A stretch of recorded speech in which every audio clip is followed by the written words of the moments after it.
Hello, everyone.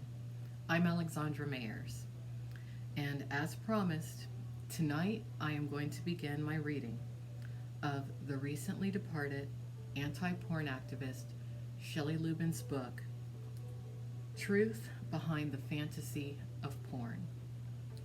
It's going to take me a few videos to get through the entire thing, and I'm not certain as of this moment as to whether I'm going to do a complete reading or just a reading of a few key parts. But I decided tonight I wanted to at least get through the introduction and chapter 1 of the book. I feel that her perspective is a perspective that the public needs to be aware of when it comes to the dangers of the porn industry. And I also just simply want today's adult entertainment industry performers to understand where she was coming from. I'll begin with the dedication. I would like to dedicate this book to the hundreds of women and men who died in the porn industry from AIDS, suicide, homicide, and drug-related deaths. Your voices will be heard now. A word from Shelley. Anyone who would attempt to write a book about their horrific experience inside the illegally operating porn industry and years of sexual abuse from childhood to prostitution faces an awful task and requires great love and understanding from the readers. This is the hardest thing I've ever had to do, and it took years of pain, preparation, and prayer before I could do it. But by the grace of God Almighty, I wrote it, and now I need you to read it. I need you to read about the exploitation and violence against women and men in the porn industry so you can begin to heal. I need you to earnestly understand that every time you click to view a porn site, you are contributing to the destruction of valuable human lives. I need you to read this book through the very last word and then humbly lower your head before heaven and lament in tears until the only strength you have left is to stop viewing pornography. This book was especially written for my precious friends still trapped inside the porn industry. I humbly request that you read this book and allow me to become your mirror of truth.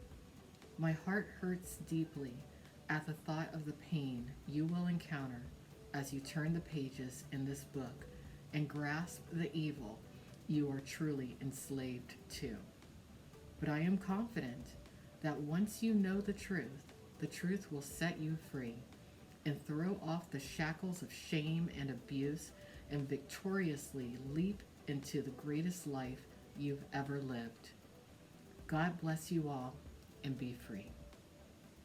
Chapter 1, Under the Big Top. John 8:32. You shall know the truth, and the truth shall set you free. Sex-packed porn films featuring hot, dirty blondes whose man-eating eyes say, "I want you," are the greatest illusion on earth. Trust me, I know. I hustled for 8 years in strip clubs and whorehouses, manhandling my way to the big top, where I was promised fame, fortune, and glamour. I was 24 years old when I entered the world of porn. I put on a good show, but I never liked performing tricks in the sex circus and preferred spending time with Jack Daniels rather than the male performers I was paid to fake it with. That's right, none of us hot blondes enjoy making porn. In fact, we hate it. We hate spreading our legs for sexually diseased men. We hate being degraded with their foul smells and sweaty bodies. Some women hate it so much that I would hear them vomiting in the bathroom between scenes. I would find others outside smoking endless chains of Marlboro Lights. But the multi-billion-dollar porn industry wants you to believe the fantasy that we porn actresses love sex. They want you to buy into the lie that we enjoy being degraded by all kinds of repulsive acts. Creatively edited films and prettified packaging are designed to brainwash consumers into believing that the lust we portray on hot and bothered faces are part of the act.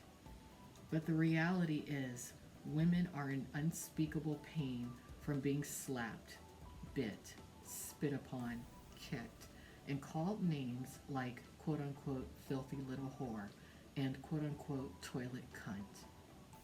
While filming the movie Rough Sex #2, porn star Reagan Starr described in horrific terms in an interview with Talk magazine in February of 2001, quote, that while sex acts were performed on her, she was hit and choked until she couldn't breathe.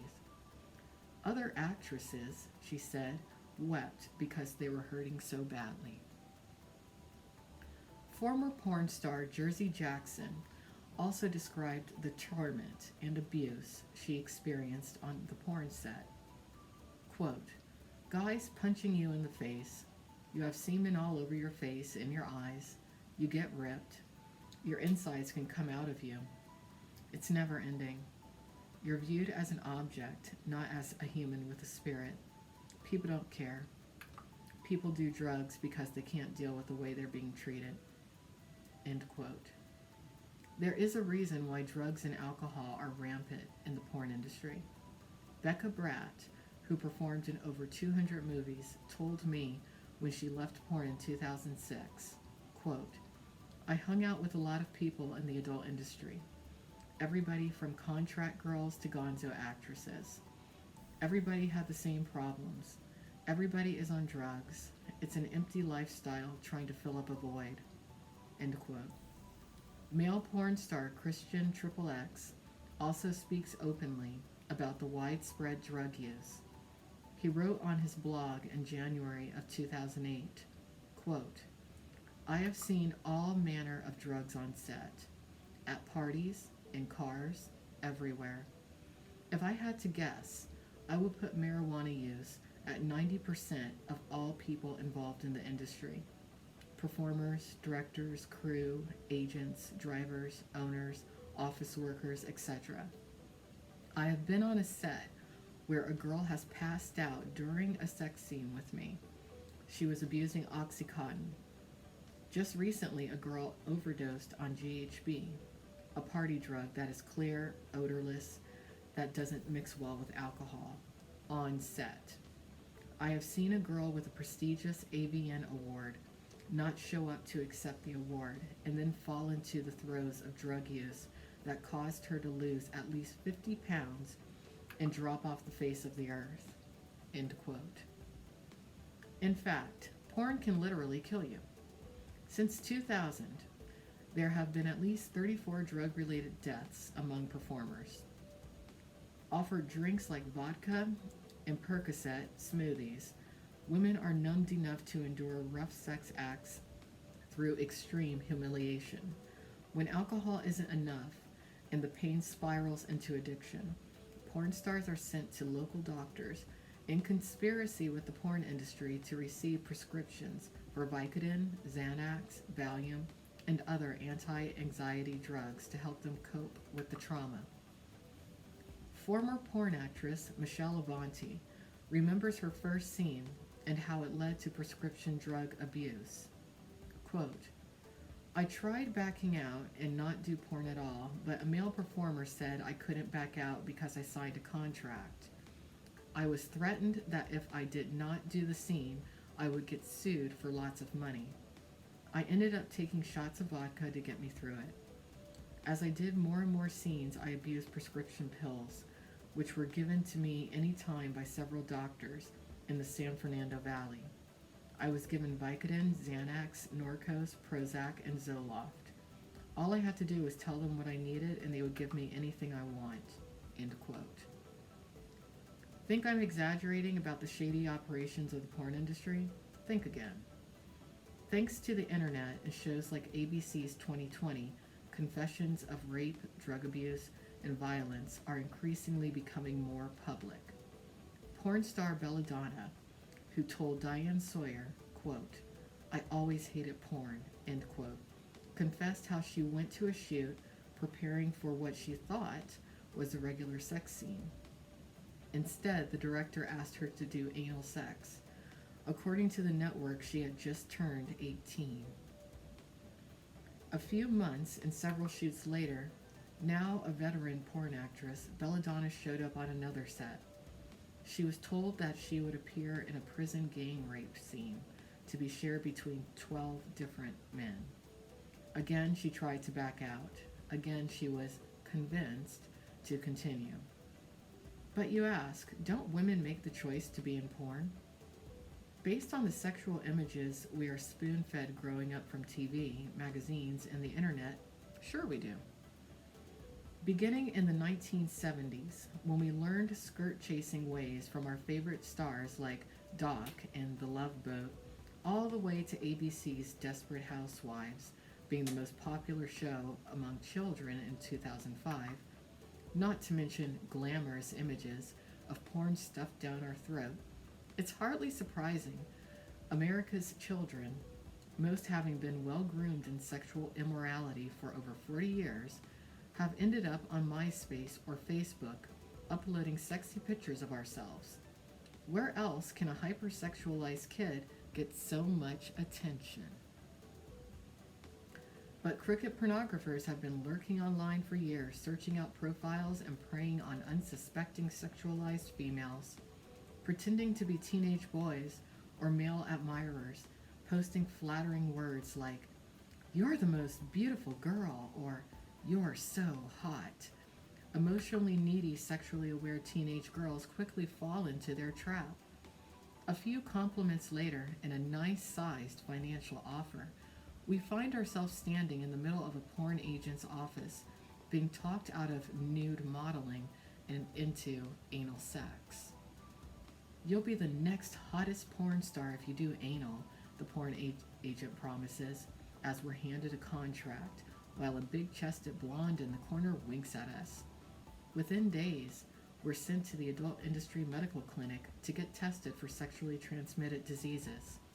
With open arms and warm smiles, we're welcomed by caring medical staff with calm assurances that we'll be kept safe. As we begin to feel better about everything, we listen carefully to other porn stars who share their tips on how to make it big in porn land. Just relax your throat and breathe through your nose. It's really fun and easy once you get the hang of it. There is never any proper education about STDs other than a Porn 101 video, which they know none of us would ever watch. Deception is rife throughout the entire grooming process. Some of us caught HIV as a result of that gross deception. Porn star Darren James recalls his nightmare of testing positive for HIV in 2004.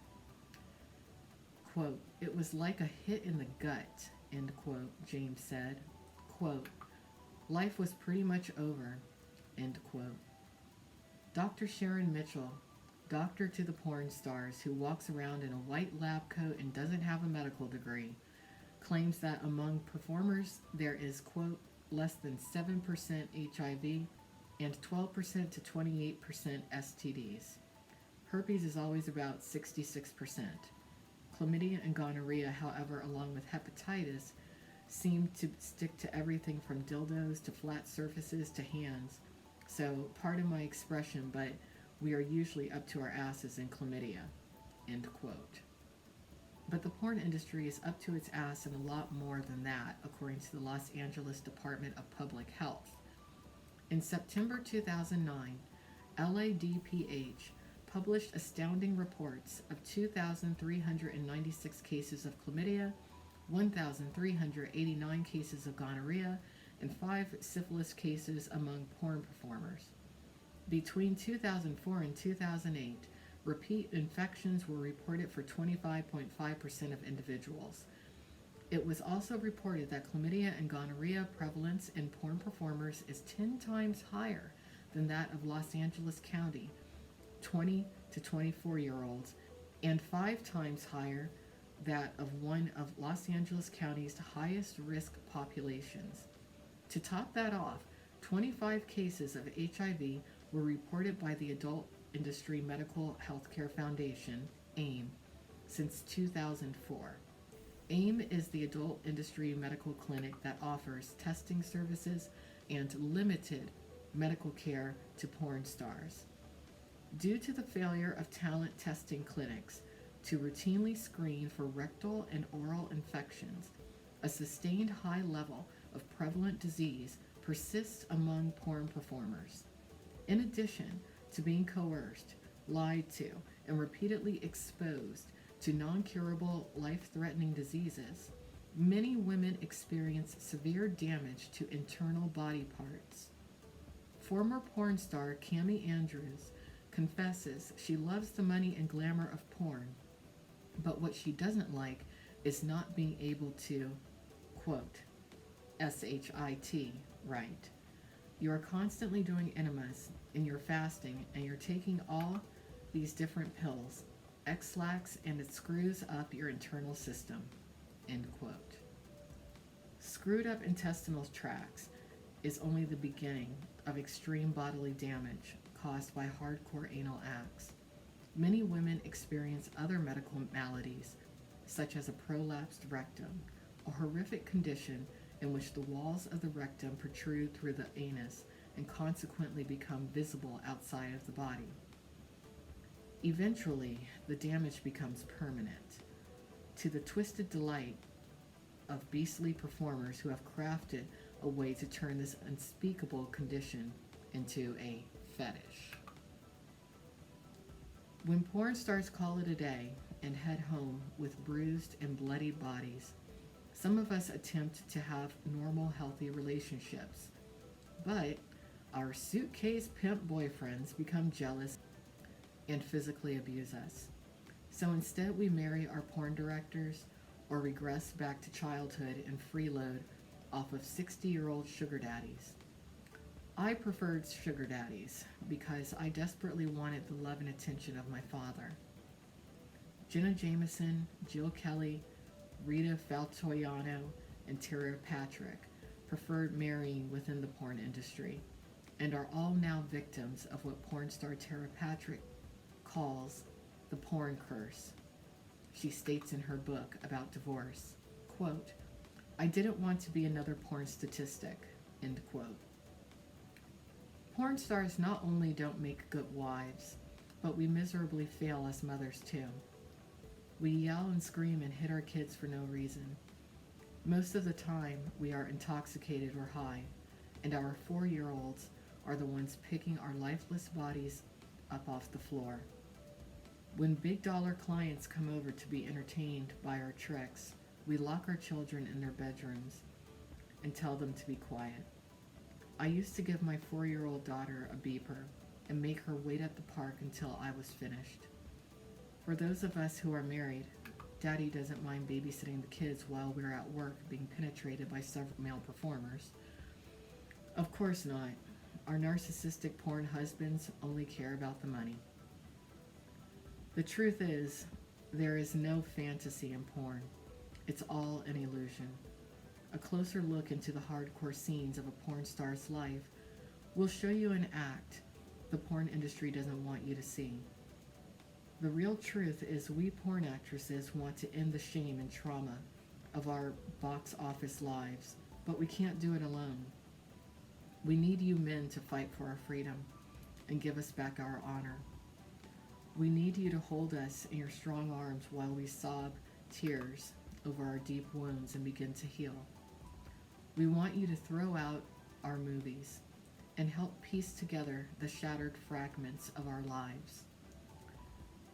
We need you to pray for us so God will hear and repair our ruined lives. Don't believe the big top fantasy. Porn is nothing more than fake sex, bruises, and lies on video. Trust me, I know. Well, that was chapter 1 of Shelley Lubben's book, Truth Behind the Fantasy of Porn, the Greatest Illusion on Earth.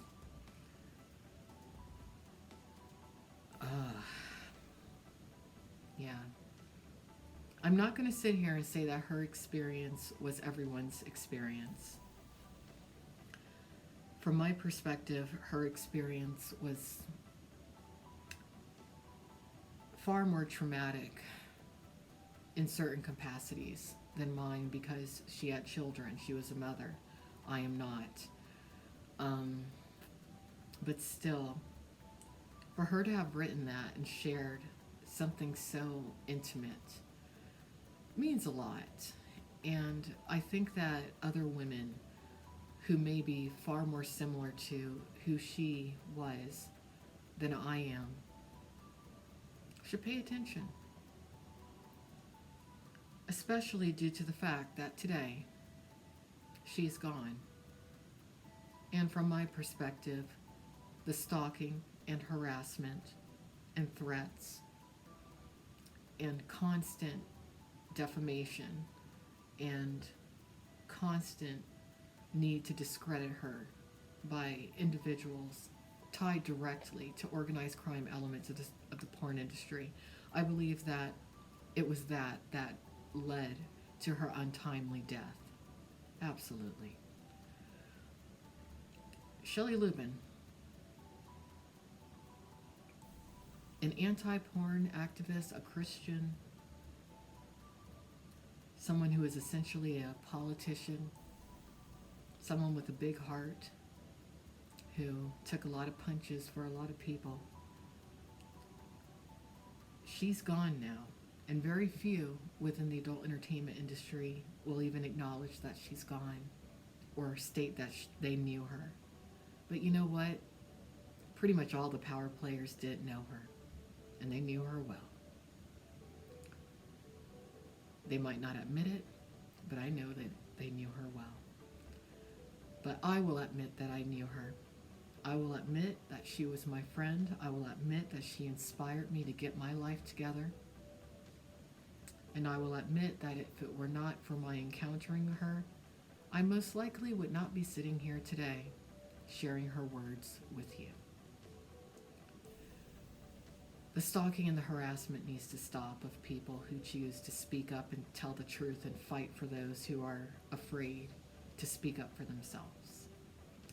So when I have time, I will come back with chapter 2 of Shelley Lubben's book. Thank you to everyone who took the time to listen.